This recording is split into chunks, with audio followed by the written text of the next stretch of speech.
Welcome to Happy Hour, brought to you by Best Damn Bookkeeping.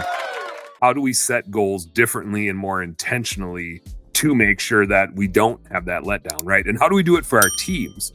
Because it's frustrating, and we've probably all been there too, where like we set a goal for the team, we set the static goal of, hey, we want this many clients, or we want this much revenue, or we want to hit this target. And if we don't get there, like I've seen it in my own businesses where we came up short of one of those static goals, and man, it just takes the wind out of your sails. It is so self-defeating. Like everybody is like, oh, we missed the bonus, right? Because the bonus was tied to the goal.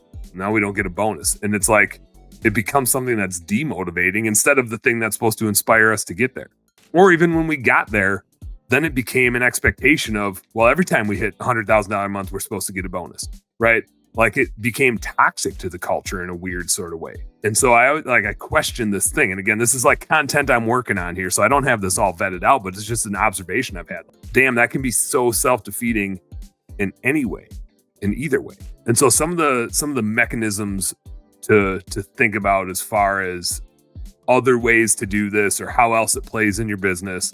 One place that I see this play out where we have an opportunity to properly distinguish goals is to keep your goals versus your budget as two separate things, right?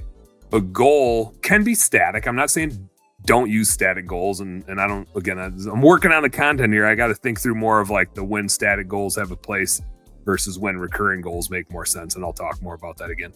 But a budget isn't like the shooting for the moon thing, right? Your budget is what you expect to happen. I just golfed the last few days. And my goal is to shoot 5 under, but that's just not reality. It'd be a cool goal to shoot really low, but after I triple bogeyed the first hole, now what, right? My goal is out the window.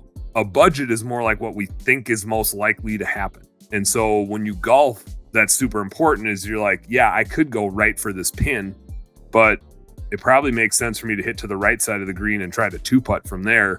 Because if I go for this pin, there's a really good chance I end up with like 2 freaking penalty strokes, right? And the goal is going for the pin. Yeah, I want to hit it in that hole.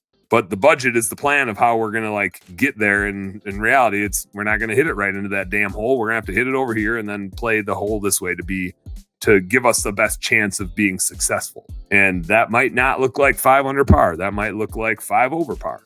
And so I think that's an important distinction of keeping a budget for what is most likely to happen, given, and budgeting is its own art.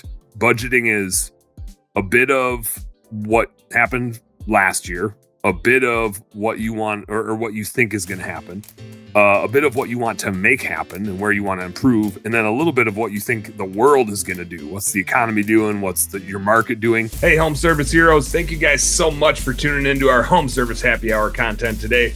I sure hope you learned a little something, and I sure as heck hope that it was entertaining. If you did find it fun and entertaining, make sure you like and subscribe to the channel for more cool, fun, entertaining business content. And speaking of which, stay tuned. There's a little more here and a little more right here. Check it out.